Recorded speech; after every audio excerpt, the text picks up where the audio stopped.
All right, lots of people were expecting Marvel to drop a trailer last week, just not the one we got. Which one were they expecting? They were expecting Thor: Love and Thunder. That was heavily rumored. Yeah, that's not what we got. No, it wasn't. I was surprised by Ms. Marvel for a lot of reasons. What about you guys? Yeah, I mean, I like the powers. Yeah.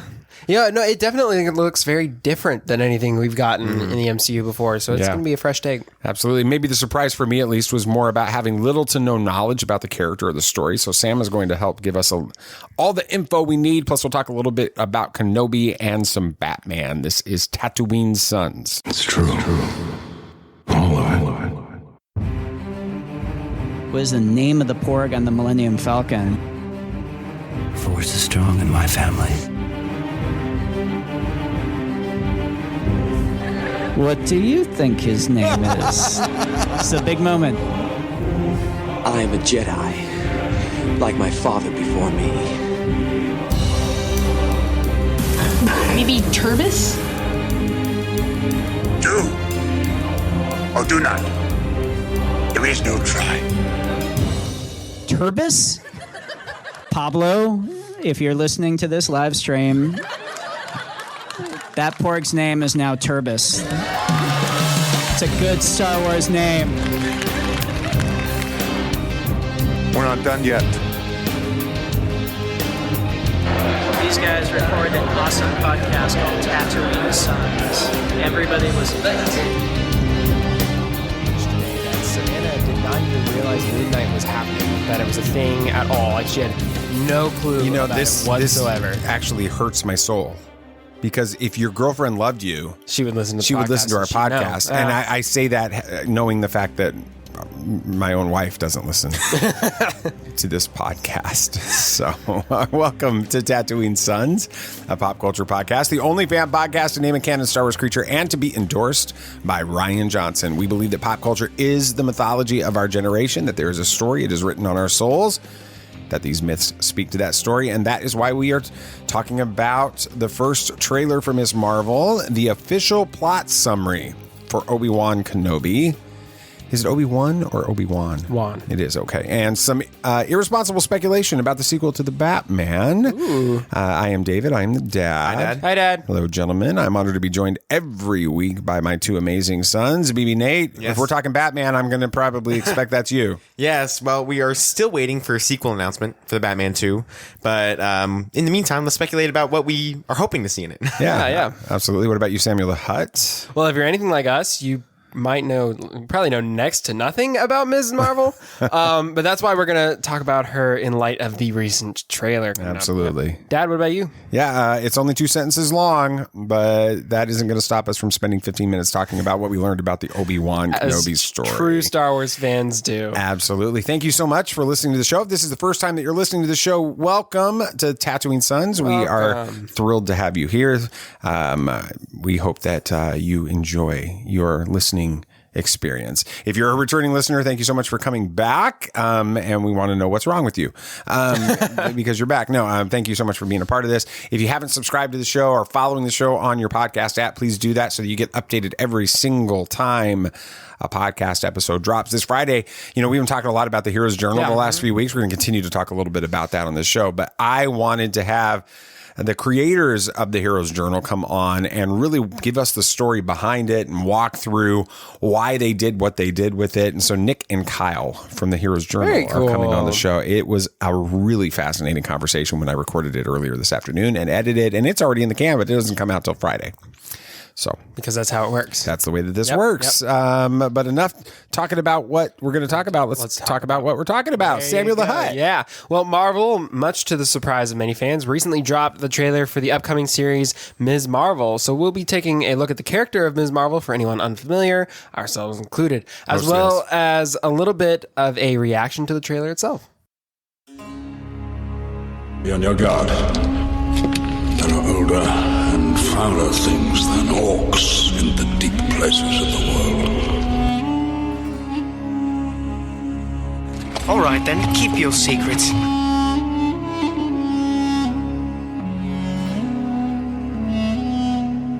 You're coming to us. Is as the footsteps of doom.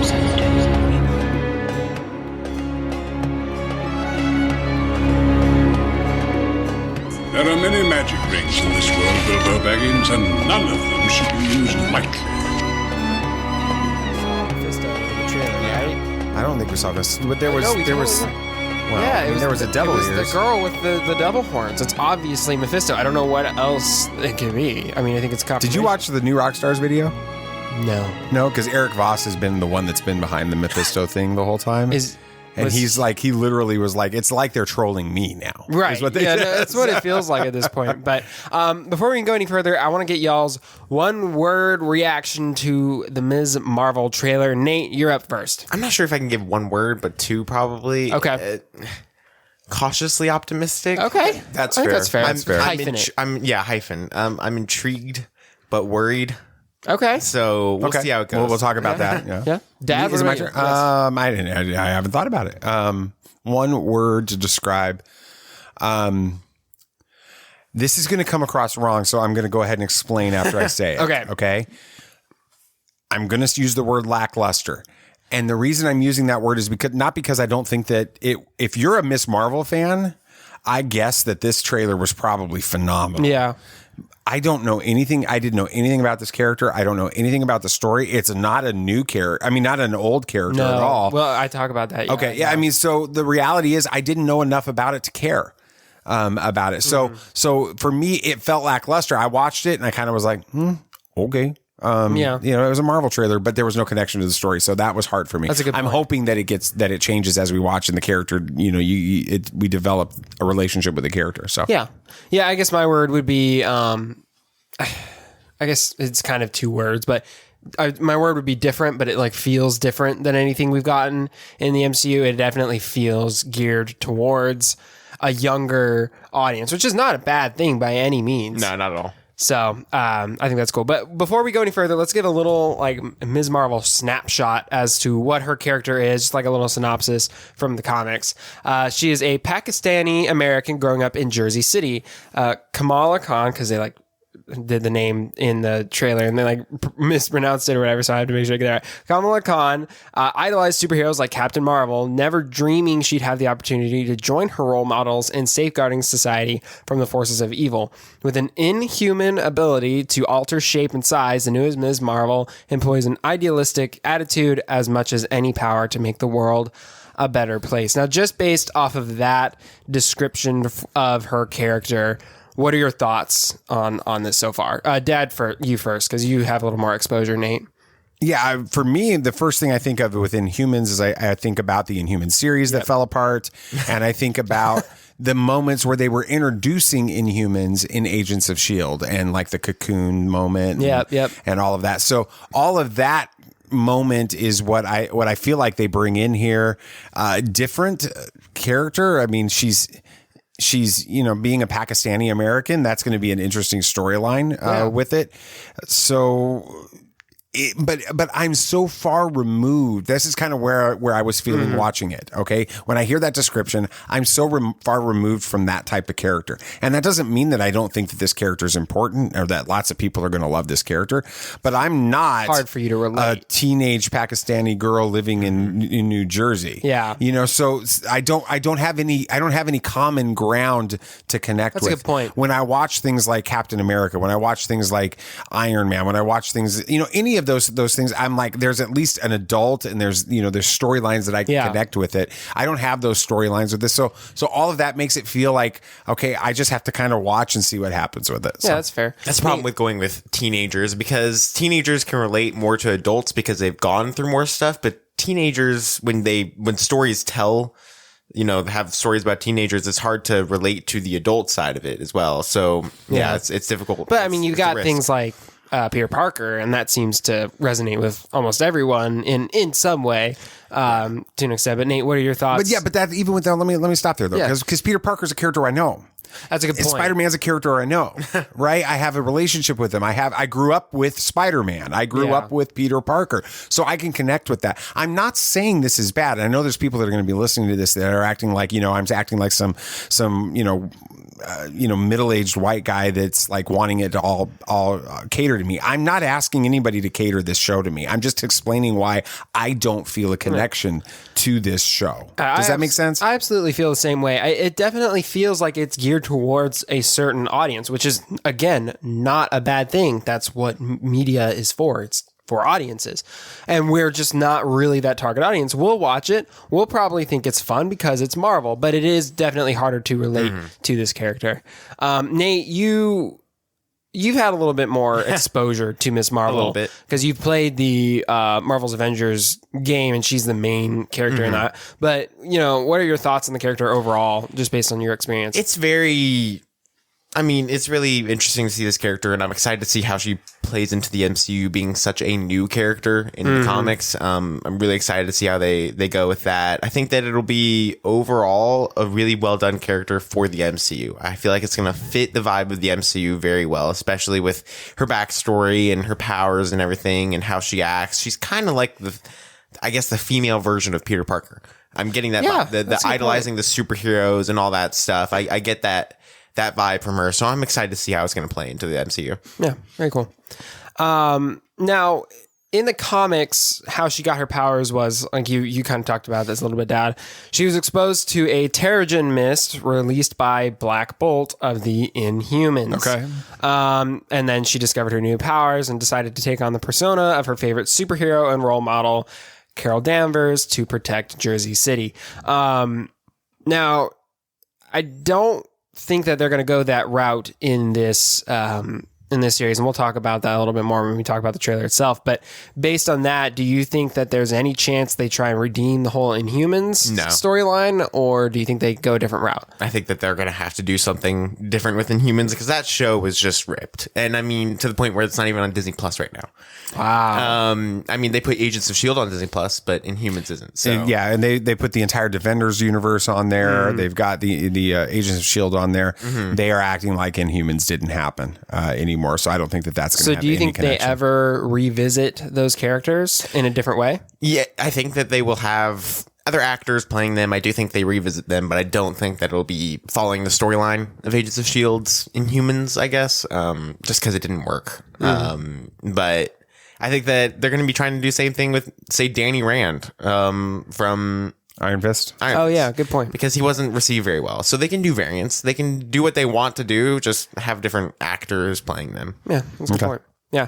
Now, interestingly, in the comics, Carol Danvers was originally Ms. Marvel, which is where Kamala, I don't remember which way she pronounced it. I know, and it's frustrating. It's not like we're trying to be. No. It's like when they say the name twice on there, now you just question it constantly whether or not you're going to get it right. She corrected it at one point, but I don't remember which one's correct. We'll just call her Khan maybe, because at least we can do that one. But this is where she got Ms. Marvel. Ms. Marvel, yeah, good point. But in the comics, this is where she got the inspiration for her costume. It was based off of Carol Danvers' Ms. Marvel costume, but she doesn't quite have that reference point in this show, because Carol Danvers went straight to Miss Marvel, or to Captain Marvel, if I remember correctly. In this story, yeah. In the MCU, yeah. So where do you think she gets the inspiration for her costume at this point? The same thing happened in the Marvel Avengers game. Okay, so explain. Carol Danvers kind of just went straight to the Captain Marvel design. And she just kind of eventually came up with the logo herself. Okay. Just kind of a what she wanted to look like, kind of based off of Captain Marvel, but just her own vibe. We see a lot in this trailer, from what I remember, of her doing like doodles and sketches and stuff. Like she's a creative, she's an artist in some ways. So it doesn't surprise me that she would come up with her own variant, because that's kind of not variant. I don't want to go like variant of the logo. A variation on the logo, which would be her own at this point. So that's kind of where I think that's going with it. Now, let's talk about her powers in the comics themselves. In the comics and in the game, I believe, she's able to modify the shape and size of any part of her body to suit whatever they need. And you can kind of think of it as like a mix between Ant-Man and Mr. Fantastic in a way. And she also has the ability to heal from wounds by shape-shifting back to her original form before she was all empowered or whatever. Okay, and there's some other characters in Marvel that have been able to do that. There's shapeshift. Yeah, in the comics, like Iceman and stuff like that. If he was injured as Iceman, if he shapeshifted back into his human form, he would heal himself. Or if he was injured as a human, he would shapeshift to Iceman and then back again, and he would be healed. Yeah, it seems like this in the comics, it takes considerable effort and energy on her part. Okay. Yeah, it really wears her out, but she's okay at that point. And then also through her shapeshifting abilities, she's able to take the appearance of anyone she wants to. She's impersonated, Captain Marvel herself. At one point, she impersonated Lieutenant Rhodes, Colonel Rhodes. To in the comics, so she takes on a form of other people. Yeah, so she's able to shape like Skrulls almost. Yeah, like Skrulls. Because we know that Captain Marvel is heavily influenced with the Skrulls. Do you think they do anything with that and her? And I think Skrulls are going to be big in this, don't you, BB Nate? I do too. I really do. After WandaVision, I think we're going to be getting a lot more Skrulls, especially with this show and how connected with Captain Marvel it is. Yeah, because you've got Photon, with Monica Rambeau. Oh yeah. Which was she takes on Marvel-esque cosmic powers, is what they call it, right? And she ends up working with the Skrulls with this. So Skrulls are a big part of that. I mean, the end credit scene was her going up to be with the Skrulls, right? That's true. Yeah. Okay. So I think that they're just setting up a lot of secret identity stuff with this, and you're going to see some. What is it? What are the other side of that battle? You have the Skrulls, and then the Kree. Is it the Kree? That's from Guardians and stuff? Yeah, I think that's it though. I think that sounds right. Okay, so you've got those two in there. I think you're going to see them more involved in this as well. Okay, very cool. Now let's talk about the trailer a little bit and some interesting points. I think right off the bat, the most noticeable thing is her powers are dramatically different in the trailer. They're more like energy projections and this kind of crystal form where she has the big fist like she does in the comics, but she's able to walk on it. She creates force fields and stuff like that too. But it seems to come from magical bracelets in this version of the character, as opposed to a Terrigen mist. But this begs a couple questions, was her family magical? How long has this been in the family? And could this somehow be related to Shang-Chi? I don't know. It's hard to kind of guess with this because it is so different from the comics. So really, it's hard to figure that out. I don't know if it's related to Shang-Chi. I don't think so. And about her family, that would be a completely different take because from what I've been exposed to, that's never been a thing. So I don't know. I wonder why these bracelets were in her family's possession, in a. Well, I think you're making an assumption there. You assume that that's her a good point. Her family's home with that. I watched the trailer a couple of times today in preparation for our conversation, and I don't get the feeling that it has to be in her home. She could be in someone else's home. She could have discovered it. You never know. There could be some classic Marvel misdirection there. So the bracelets may have a huge role. I think they do have a huge role in this, but I don't necessarily think that has to have any connection to her family. And while it would seem on the surface to have some Shang-Chi connections, I don't think that they're going to tie that in either with that, because I've not heard of any, in researching for the show today, I didn't find anything to do that connected Miss Marvel in any time in the comics at all with Shang-Chi or anything to do with that. So I would be surprised by that in a big way. Okay. And then through watching the trailer, it gave us absolutely nothing in regards of an antagonist. Much like Moon Knight, you kind of didn't give us much, and we still don't have a whole lot. There was nothing in this. So there's even less than this than there was in Moon Knight. At least you knew who the bad guy was when you watched that trip. So if y'all had to take a wild guess as to who the bad guys would be in this series, who do you think it would be? I have no clue. I think it's going to be Kree. Okay. I think that we're going to see that this is setting up stuff that's going to happen in the Marvels movie next year. And so you've got to get her connecting with the Skrulls and the Kree, or what I think that's what they're called, right? Well, they're called Kree. I just can't remember if that's the other side. No, I'm pretty sure it is. Okay, so you've got the Skrulls, you got the Kree, you got all of that going on. That connects to Captain Marvel. That connects to Monica Rambeau. Now that has to connect to Miss Marvel. They go into that movie, and then that sets up secret identity for after that movie comes out next year. That's the way I see it all playing out. So yeah, very cool. I think it's as good a time as any for a dad moment. Yeah. I am your father. I know we said it. I've mentioned it multiple times already in the segment, but watching this trailer for Ms. Marvel was a very different experience from any other that I've had in the entire MCU era. It didn't feel like a show that I had any connection to. It was set in high school. It was in New Jersey. It was about a Pakistani girl obsessed with an MCU character that I didn't have a problem with, but I haven't really connected with Captain Marvel either throughout this.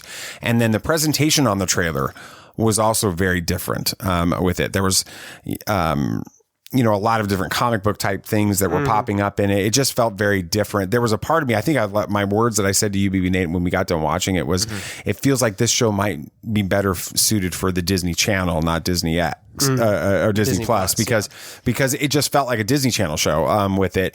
And I say all that because I know that there are lots of the toxic side of the MCU fandom that have taken to the socials and they criticize this show. And I want to make sure that, that's not what people are perceiving with this.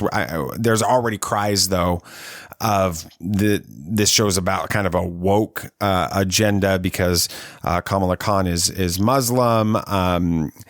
I think that all of those concerns are really honestly just being agitated in order to generate clicks on YouTube channels and on blogs and on websites. Just because she's Muslim doesn't mean that there's any kind of an agenda here, even though people will say that and are saying that. And just because she's a teenage girl doesn't mean that there's an agenda, like a feminist agenda going on here either.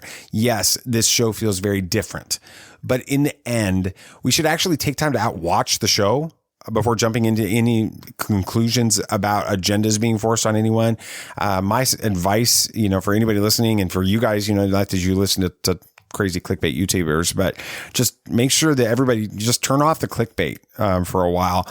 And especially those that you can tell are pushing their own agendas politically or socially or whatever, and just watch the show and think for yourself before you make any decisions. What a concept. So, yeah. Well, Ms. Marvel is set to debut on Disney Plus June 8th this year. And from what we've seen, it seems to be a slightly different take on the character, but still holds true to the roots in the comics. Ms. Marvel is also the newest comic character to make a live action debut. So it's exciting to see what they'll do with this character. It is. Absolutely. Speaking of clickbait, why don't we talk about some clickbait? It is that time. The giant freaking robot is going to break the internet, or at least our clickbaitometer on this. Luke Skywalker is being replaced. I don't know if you guys saw that article. It's like the fourth time we've heard this. And some Star Wars series release dates are shifting. Surprise, surprise. This is not going to go the way you think. All right, we're a couple of weeks into using our journals. I've been through 2 chapter summaries so far. Have either of you gotten to one of the chapter summaries yet? I'm close. Yes, I've gotten to one. Oh, okay, so tell me a little bit about what that was like for you, Sam. It was pretty cool. It was like kind of like an accomplishment, a little rewarding. I'm like, hey, I've made the first week, and I like what they do with like the level up system or whatever. It makes you like look back and realize, hey, I have actually accomplished something a little bit. I mean, even if it's just little steps, it's something to boost that confidence as you go through, and it refocuses you on your why you're doing what you're doing. I mean, you write down your quest every day, but you don't write down why you're doing it all the time. That's good. BB Nate, when we talked about this last week, you hadn't quite landed on a specific quest yet. Any change on that yet? Not really, no. Okay. So how's the journal been working out for you so far then? Good. I mean, it's just kind of something to do and just write down and kind of plan out my day, I guess, is really what it is. So, yeah. Yeah. Okay. What about you, Sam? Has it been making any difference for you? I think so. It makes sure I keep track of what I need to do through the day, specifically for my quest. And my quest is to become more disciplined. And even just making sure I do the journal each morning is helped with that quest as well, because I have to wake up a little bit earlier and make sure I allot time to do it, and I have to keep track of what I want to do throughout my day. So it's definitely made a difference so far. Yeah. Okay, good. Well, I'll start with you, BB Nate. What's been the most helpful part of the Hero's Journal for you so far as you've been kind of starting this process? I don't know, just kind of writing everything down kind of helps. Just seeing it on paper and figuring out my day, it feels, I guess, more controllable, I guess is a good way. I don't know. Oh, okay, cool. So what about you, Sam? Yeah, I mean, getting those tasks down on paper really helps me visualize what I need to do through the day, because sometimes, with my quest specifically, it's pretty vague. So having concrete goals that I can accomplish through the day helps, and it just helps me stay motivated throughout the day with whatever little tasks I have, regardless of whether they are towards my goal or my quest or not. Awesome. Well, if you're, all you listening to this right now, we want to invite you to join us on our adventures. And you can actually go to theheroesjournal.co/pages/Tatooine Sons. That's it. And join us on our quest. And when you go there, you can download your free copy of the first act. You can join our little fellowship. Be sure to check out Friday's podcast episode with Nick and Kyle. Again, I mentioned it earlier in the show, but these are the creators of the Heroes Journal. And they're going to help you get an in-depth look at their quest to help others change their personal stories. And we can't wait to have you join our fellowship and be a part of that. Yeah. Well, you want the bad news or the really bad news? All right. Headline 1, Star Wars project in danger of being canceled. Wow. Never heard this before. Yeah. When I first read this headline, it seemed to have the perfect clickbait possibilities. There is no way, though, that I could have been prepared for the first words of the actual article. And I quote, "Nope, don't worry. As far as we know, the hero of the Mandalorian will keep doing little side quests in service of the main quest for as many years as he wants to keep doing it." Maybe he's got a hero's journal. He's on a quest. With that, this opening paragraph goes on to reassure readers that none of the other Disney Plus shows are in danger either. Finally, after multiple paragraphs, the author explains that reservations for the Galactic Star Cruiser at Galaxy's Edge are not at capacity. And this shouldn't be a surprise for a lot of reasons, including the idea that they opened during an off-travel period to give the resort time to work through problems that will inevitably occur. This is the same complaint that was made and spread all over the internet after both Galaxy's Edge West and Galaxy's Edge East were opened. It's the same thing. It was really not even about a Star Wars project. It was designed to make everybody click. It's a 10. I'd give it an 11. No, give it an 11. All right, it's an 11. It literally it underplays its own clickbait in the first line. It does. It was the garbage. Most. It was probably the most clickbaity article we've had so far on the show. That's really bad. So, but, all right, Sam. Here we go. Star Wars confirms recasting of Luke Skywalker himself. Yeah. This is the headline that appears when someone shares this epicstream.com article regarding a change in the actor playing Luke Skywalker in the Obi Wan Kenobi series. Take a second to think about that last sentence.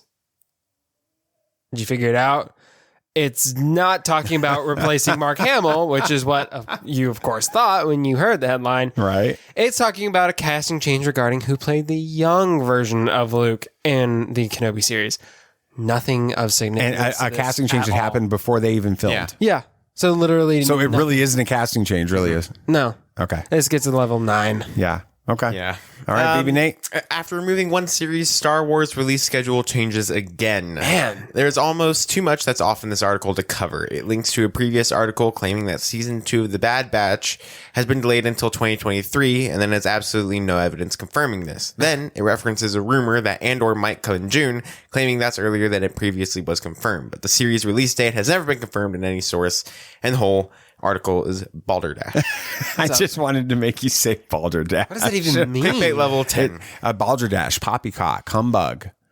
These are old English words for like lies, like flat out lies. Balderdash. I like balderdash. I We want need to start using that normalize using balderdash. Normalize. With that clickbait level, would you say, Sam? Nate? 10. 10. Yeah. Wow. Yep.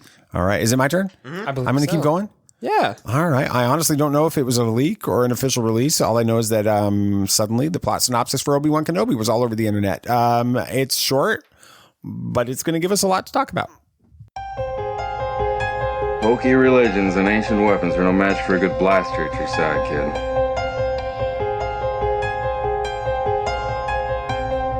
Rebellions are built on hope. Force is with me, and I am with the Force.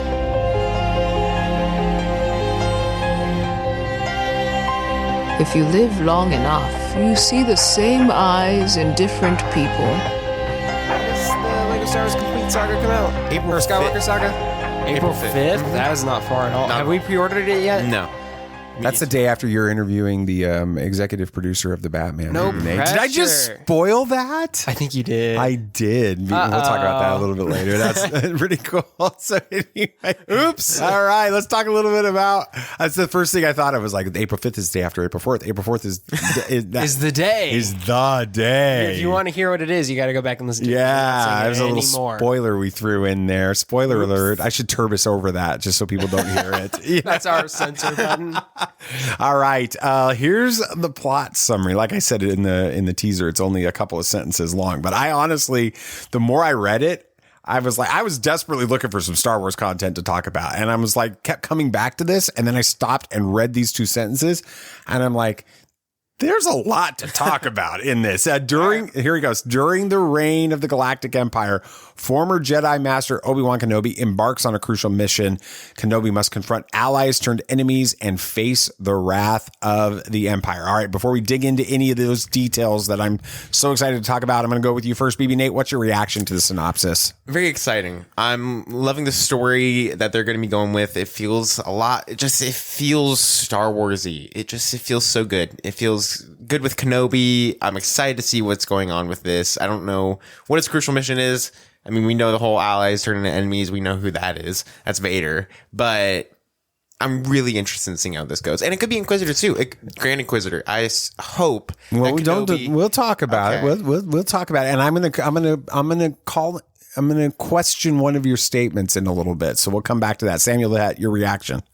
Oh, I mean, on the surface, it feels like, oh, wow, that not a whole lot. It's just another synopsis that gives us nothing. But you're right. When you look at it and you think about it a little bit more, there's a lot more complexity to it. And it promises a very interesting story just from that little bit it gave us. Yeah, absolutely. I mean, if you start off with it, the first thing that we see in there is this opening phrase.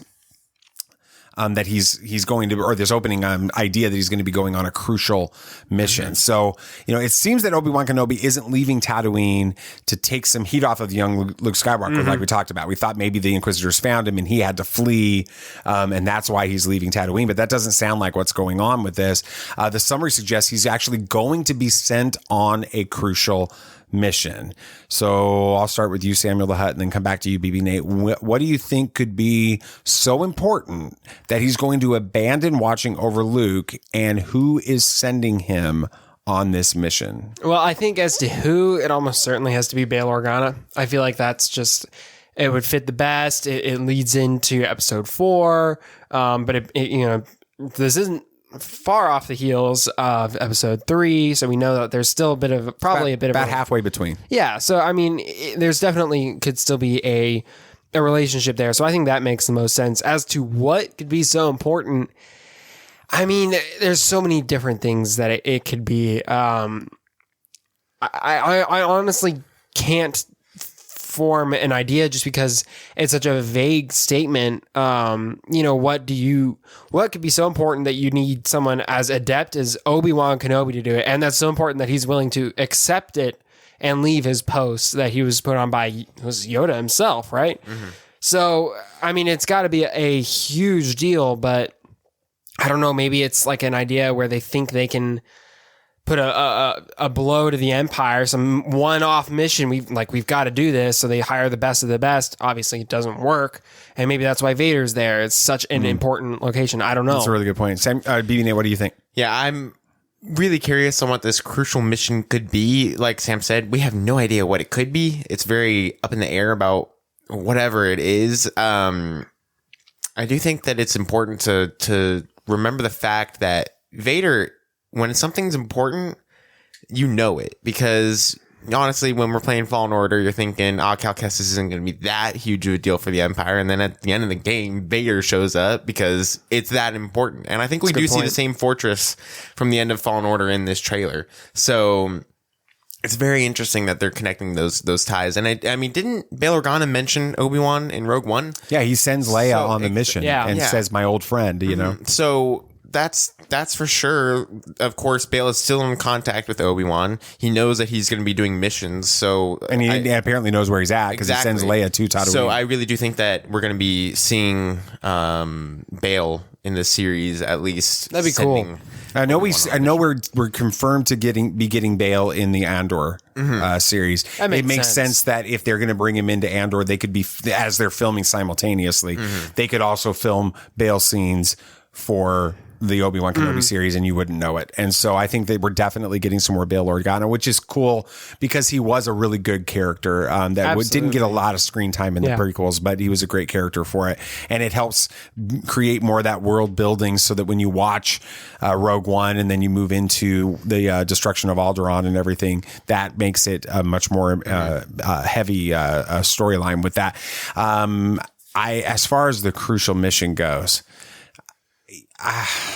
what you said, Sam, about it has to be something of like ultimate galactic significance in order for him to do this. It has to be major. And there's a part of me that doesn't think that this is it, but sort of wants it to be, that there's still something in him, in Kenobi, that thinks that Anakin still is there, because then that adds weight to all of those scenes with Luke in the original trilogy where he's like, he's gone, your father is dead, all of this.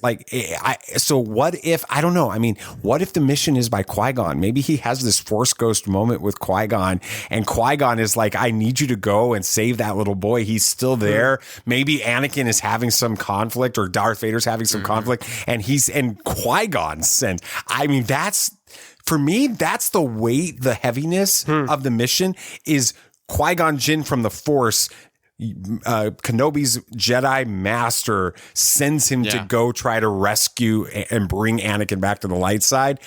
That would cause him to leave. Yeah, that's a good point. That kind of thing. I would hope that that's the kind of thing. So, all right. So the next phrase in this is confronts allies turned enemies. It sounds very ominous. And BB Nate, automatically jumped into the Vader thing, and I think that makes some sense with it. But there could be a number of people working with the Republic that would fit into this category. I mean, we know that he's going to confront Anakin. He's going to confront Vader at some point. But are we going to see some of the others? And if so, who? I mean, heck, we could even see him confronting the Grand Inquisitor, and he was an ally. He was a Jedi Temple Guard, one of the highest ranking Jedi Temple Guards. So Obi-Wan most and we know this why? Because of Rebels. Yes, heck yeah. Great episode with Ahsoka too.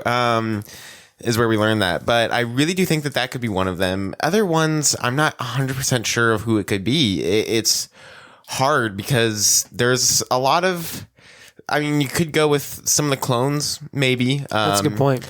Seeing that, maybe, bringing some Cody. Oh, yeah. Bringing some Cody. I think that needs to happen. And have that happen, because we don't know where Cody is in the original trilogy. And seeing Obi-Wan maybe kill Cody, that would be really... Oh, that'd be dark. Really dark. You just like, this is what happens when BB Nate records when he's got a little bit of a cold and he's not feeling good. He just went like down the dark side right there. But no, really, I do think that could be a good storyline for Obi-Wan, and that would really change a lot of how people could see this show, because everybody's expecting a good old Obi-Wan story, but I really think we should expect a human grounded story about loss, because I mean he lost Qui-Gon, and then the last thing he promised to Qui-Gon was to raise Anakin, and then he hasn't been able to do that. And so if Qui-Gon does send him on that mission, I'm sure Qui-Gon would be like, hold your promise to me, and he would have to feel like he would have to do that. So wow, what do you think, Sam? Dang. I mean, I really like the Cody idea just because he's the one who ordered the hit on Kenobi. But as to who else it could be, I don't know. It's tough. Who was it Admiral Yularen from Clone Wars? Yeah, he becomes an Imperial Admiral. I mean, maybe we could see something. We see him in Rebels. Yeah, maybe we could see something like that. Even Tarkin, to an extent. I mean, he was working for the Republic. He worked with Obi-Wan. Now he's one of the baddest of the bad when it comes to the Empire. I don't think Kenobi would be too sad about fighting him, though. No, I don't think he necessarily fights him directly, but, we could see his character show up in this series. And I think bringing that in would be interesting. And just, again, showing the transition between, well, I mean, obviously this is years after the transition from the Republic to the Empire, but seeing how that affected some of the generals that were in the Republic. I think. Well, Deborah Chow in some interviews recently, and some of the other people involved with the show have talked about this is in this series, you see the Empire at its worst. It is the most at its height of power. Oh, okay. It's everything. It's as bad as it can be in this show. The Empire is the worst. And so, some of that would be really interesting. And then you read, in the next part of that sentence, it says, the synopsis, it says, the wrath, he's going to confront the wrath, of the Empire, with that. I mean, I'm thinking the Inquisitorius. Yeah. With that, is it possible that we get more than just Vader and his minions though? Is the Emperor going to unleash everything that he's got on his old friend? Ooh. I think the Emperor really finds Obi-Wan to be a threat to Anakin. Because Anakin had an attachment with Obi-Wan, and that's the last person alive that Anakin had an attachment to. I mean, when you think about it, that's a good point. Padme's dead, and Obi-Wan was his brother. And I mean, so if Obi-Wan's still alive, there's still a chance that Anakin could get through. And I mean, he does because of Obi-Wan. And then we see Luke. And so I really do think that the Emperor sees Obi-Wan's influence on Anakin. And we have Ian McDiarmid teasing that he may be in this show.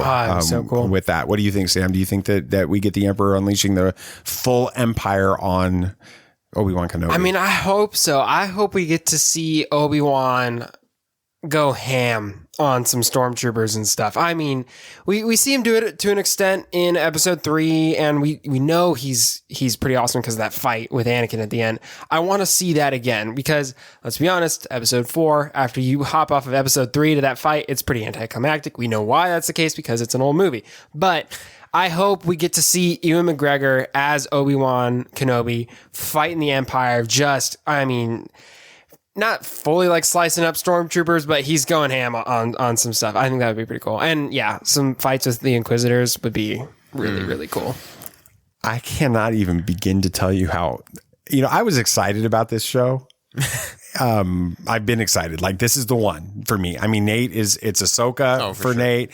Sam, you were Boba Fett, going into that. This is the show that I have been just like a giddy little schoolgirl. Isn't Obi-Wan your number 2? Yeah, he is. Yeah. And so I'm just super excited. And then coming into this, even recording this segment, I was like, this is going to be a fun conversation. After this conversation, I'm like, I cannot wait so far for this series right now. Now you know how I felt with the Batman. Yeah, I mean, I'm seriously, we've gotten a teaser trailer now. We've gotten a synopsis. I give it about 2 more weeks before we start getting inundated with a bunch more Kenobi marketing. Yeah. There are going to be more trailers and then some spots and some featurettes, and I promise you I'm going to watch those on loop constantly. But I fear, and I know that's the path to the dark side, but I fear that the next 2 months of waiting are going to age, at least me, maybe others, we lived for 20 years on Tatooine. So that's where I'm at with this. What are we talking about? What's next? We got some movie stuff happening with this. Okay. Only one movie rules the box office in spite of new competition with that. And nobody saw the second highest grossing film of the weekend being on this list. But it's there. We'll talk about that next on Movie Moments. Hello there, Tatooine Sons family. David here. I am sure you noticed these ads that played before the episode today. I want to warn you, there are going to be a couple more coming in just a minute and some more after the episode. So I want to explain why. We absolutely love Tatooine Sons. It's a joy to do it every week, but there are a couple of costs that are involved that you should know about. First, it costs to put the show online and distribute it through the podcast app that you're listening to it on right now. There's also production costs involving show art and our website and even expenses like going to the movies, which we'd probably do anyway, but definitely not as often as we do now. Those things add up pretty fast. On top of all of those hard costs, there is the time to plan, produce, record, edit, and promote this show. And it's a lot more than just kind of turning on a mic, recording, and throwing it online. Each episode takes more than 20 hours of work on our end to produce. And I know I already said it once. I do want to say it again. We love doing this. Producing and hosting Tatooine Sons is one of the highlights of our week. But all of those hard and soft costs have led us to a decision to include ads again on the show. These ads help defray the hard costs for each episode. But that also leads to another change for Tatooine Sons. We've restarted our Patreon program, and we're really excited about some of the things that we've added to it. There's actually 4 tiers to the program.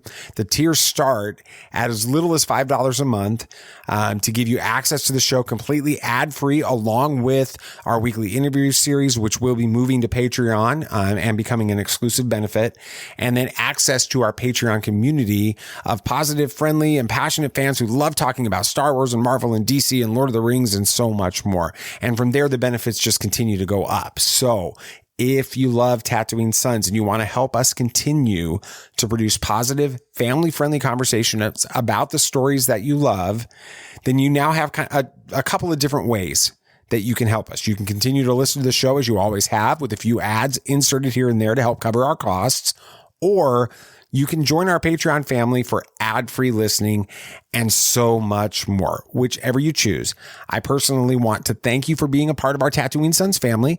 And of course, as always, may the Force be with you. At last, we will reveal ourselves to the Jedi. At last, we will have revenge. New releases this weekend. We didn't actually go see a movie last weekend. We didn't. We were busy. We were at baseball games. We were. That was good. Good job, yes. Jay. Yes, good job. Yeah, anyway. For this, we had The Lost City. It is about a brilliant but reclusive author, Loretta Sage, has spent her career writing about exotic places in her popular romance adventure novels featuring handsome cover model Alan, who has dedicated his life to embodying the hero character Dash. While on tour promoting... Dash Rendar? Yeah, no, I was thinking, Dash from like Incredibles, but all right. No, I'm thinking Dash Rendar, Star Wars. While on tour promoting her new book with Alan, Loretta is kidnapped by an eccentric billionaire who, by the way, it's playing on a lot like Now You See Me Too, even with the same guy playing an eccentric billionaire, kidnapping popular people on tour. I've thought the same thing in the trailer. Yeah, that's weird. I didn't make that connection. I did first time I watched it, but who hopes that she can lead him to the ancient lost city's treasure from her latest story. Wanting to prove that he can be a hero in real life and not just on the pages of her books, Alan sets off to rescue her. Thrust into an epic jungle adventure, the unlike pair will need to work together to survive the elements and find the ancient treasure before it's lost forever. The director is Adam Nee. The cast is Sandra Bullock, Channing Tatum, Daniel Radcliffe, and Brad Pitt. The studio is Paramount and is rated PG-13 for violence and some bloody images, suggestive material, partial nudity, and language. Partial nudity is going to be Tatum Channing's buttocks. I'm almost certain about 100%. That. Yeah. Going yes or no? I want to know whether or not either of you would go see this movie. All right. You don't have a girlfriend, BB Nate. Okay. So it's sort of a date type thing. I mean, they're even like having date night screenings. Okay. So do you think that you would see this movie? Would I? I'd probably just do like what Sammy and Savannah did when they went to go see Ghostbusters Afterlife. I'll just let them go see it and I'll just watch the Batman. All right, Samuel, you have a girlfriend. I do. Would you take your girlfriend to see this movie? Yeah, I mean, honestly, it actually looks like it's a fun movie. I'm not going there to expecting anything crazy. Yeah. You got some funny actors. It seems like an entertaining enough story. It'll entertain me for honestly an hour. With A-list, I would go into it and be like, I'm just wanting to waste a couple hours. I might get some enjoy my laughs. time. Yeah, but yeah, I think it looks fun. I had no desire to see this movie, and then Mom went to a movie with us and saw the trailer, and she's like, "That looks funny." I'm like, all right, I'll probably end up seeing this movie. Yeah. So that's the way that works. Okay, cool. Yes, for new trailers this week, a surprise one that Sammy and I are actually really excited about. Puss in Boots: The Last Wish, coming out September 23rd. Now, this is the sequel that will follow Puss in Boots as he discovers that his passion for adventure has taken its toll. Reads the synopsis. He has burned through 8 of his 9 lives, leaving him with only 1 life left. Puss sets out on an epic journey to find the mythical last wish and restore his 9 lives. Now, Sammy, you watched this trailer with me. I did, yeah. And the animation style is different from the first one. It is, very much from so. any Shrek movie. Yep.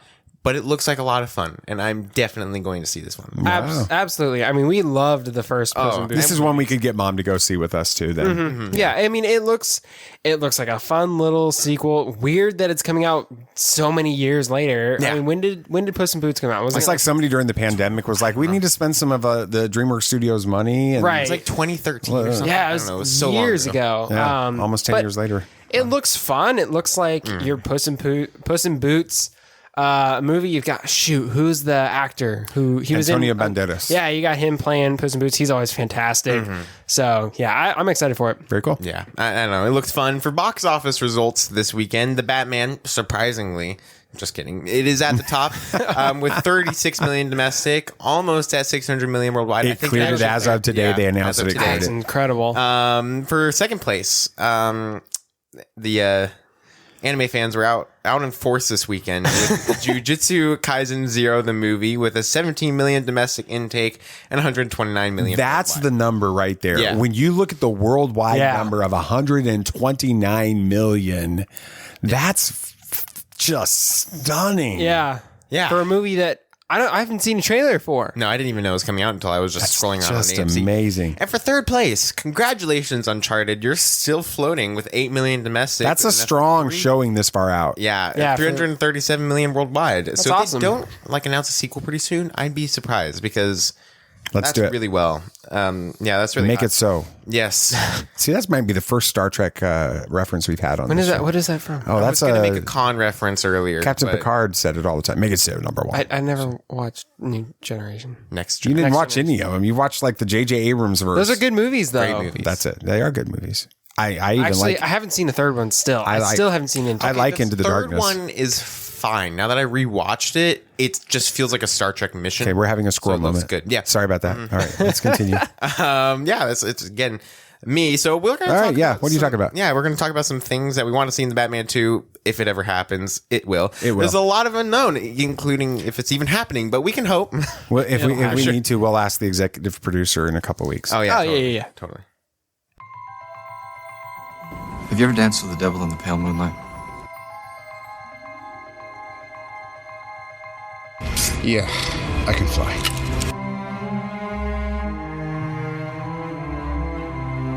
I'm here to fight for truth and justice in the American way. The people in this room, which one is A, wearing a spangly outfit, and B, not of use? There's only one God, man. And I'm pretty sure he doesn't dress like that. Batman has no limits. I'm not asking anybody that question about whether or not they're making this movie because that would be the end of being able to do interviews Right, and unprofessional with any of these people. As if we were ever going to get an interview with any of them in the first place. Hey, you know what? We may be having a Marvel writer on in April too. We'll see. So we're not going to get either of these interviews now. But Either. No, they are locked in on my calendar right now. They're happening. All right, What anyway. interviews? Yeah, exactly. Not that anybody at Marvel or DC listens to our show to know that we're making these little statements right now. What statements? I don't know what you're talking about. Exactly. All right, BB Nate, All go. right, so let's just talk about. I mainly just did villains for this because villains drive the movie. Well, we pretty much can assume that Batman will be in it. Yes. Whoa. Let's of course, talk about the one that we are all thinking, Court of Owls. Now, this is something we've all wanted ever since the first Batman trailer came out. But it didn't happen in the first movie, though. But Robert Pattinson and Paul Dano have both said they would like to see this in the sequel. And Robert was actually in an interview, and he thinks that the first movie was pointing towards a court being a thing in the sequel. He even said that. He says it's just him guessing, him speculating, but he thinks that it's possible and it should happen in the sequel, according to him. So I find funny that he loves that so much. And this could very well point to the power grab that Catwoman was talking about at the end of the first movie. Do y'all think this will happen in the sequel?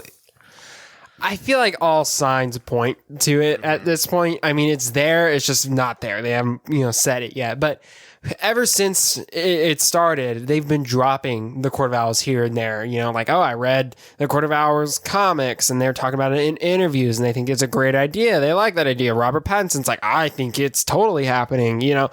I feel like it's all but confirmed at this point. And I think it's a good choice for this storyline and for this character. I think they'd be almost foolish not to. I mean, if they don't do it, we'll be fine. It'll be great. We'll love it. Just like how they didn't do it in this movie. It was still fantastic.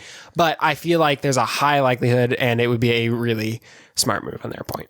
I don't know if you recall, before we recorded or before the Batman released in the theaters, we were giving our predictions, and we were talking about the Court of Owls potentially being a part of it. And I said that I think that if you're not a Court of Owls person, if you're not a Court of Owls person, you don't understand Court of Owls, you're not familiar with it, you're not going to find it in this movie. If you are a Court of Owls fan, you're going to see Court of Owls all over this movie as a possibility. And I think that that's exactly what happened with this. And I think that's why this goes forward. It's a brilliant way to do this in this Batman universe, because we've already had Penguin in other universes. We've already had Catwoman. We've already had Riddler. We already had Joker. And yes, we want those major Rogues Gallery characters in this, but you have to have a villain that doesn't, that surprises the film going audience. And Court of Owls, tying into Thomas and Martha Wayne. Now you've got and the Arkhams in there. All of that connects in there. I think it has to happen. I don't know we get it as the main villain in Batman 2. I think we get more teases, more overt teases to it, more clear, even potentially a mention of the court at some point in the second movie, because this will end up being a trilogy, and I think the court is the main villain of the third trilogy with that. I think Joker is going to be the main villain in the last movie. I think that they're going to be doing the opposite of what you're thinking. I think the court's going to be the main villain in the next movie, if it happens, and more teases for Joker, and then have him be the final one. And maybe I'm not sure. I'd be okay with that too. A big speculation right now, but I do think that we see a 3 to 4 year time jump before the next sequel. Well, then that puts us in a potential for a Robin, doesn't it? Exactly. And I think that's why that they're going to be bringing that in with Joker, having more stories with that. And I do think we see a death in the family in the third movie. Wow. This series can get any darker. Because that's what Robert Pattinson said. He said he would love to do Death in the Family. I feel like it would be good to put on screen. It would be great. For this next one, now this is one I personally really want to see, and so does Matt Reeves, apparently. Matt Reeves has gone on record talking about how he wants to do a grounded version of Mr. Freeze in this universe. Now, if this is the case, the story would be very sad and dark, since Mr. Freeze is one of the, if not the most tragic villains in comic book history. Now, would you all like to see this in Matt Reeves' universe? And if so, who would you like to play him? Okay, my initial reaction to having Mr. Freeze in this is tainted by Arnold Schwarzenegger and Batman series, the original TV series. You haven't seen Heart of Ice. I'm going to have to show you Heart of Ice. Well, that's my point. So what's the tragic story that you're like in a minute and a half? What's the tragic story that you reference? Mr. Freeze, Victor Freeze is a cryogenic doctor, and his wife has a terminal illness, and he's absolutely in love with her. They're both in love, insane.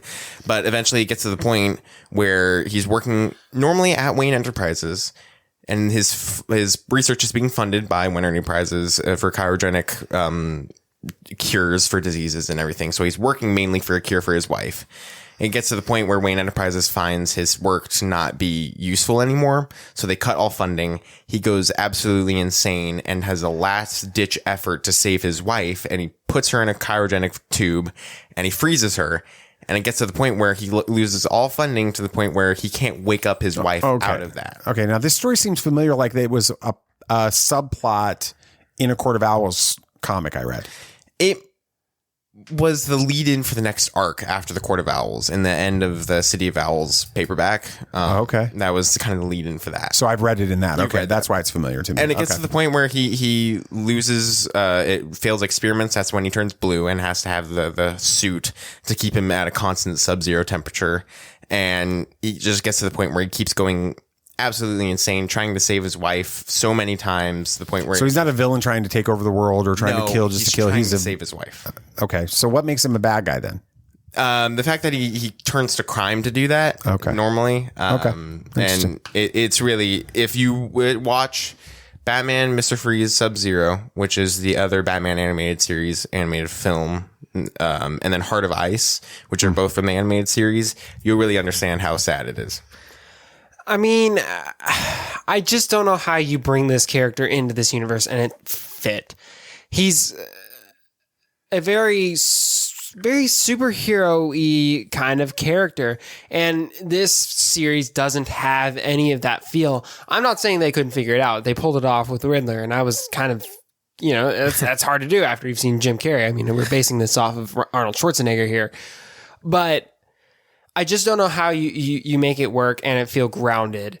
I think the backstory is very deep and it's touching, but also I'd feel bad for Batman beating up on this guy at this point, knowing that story. I'm like, dude, just help him out. Give him some money, throw some money at him.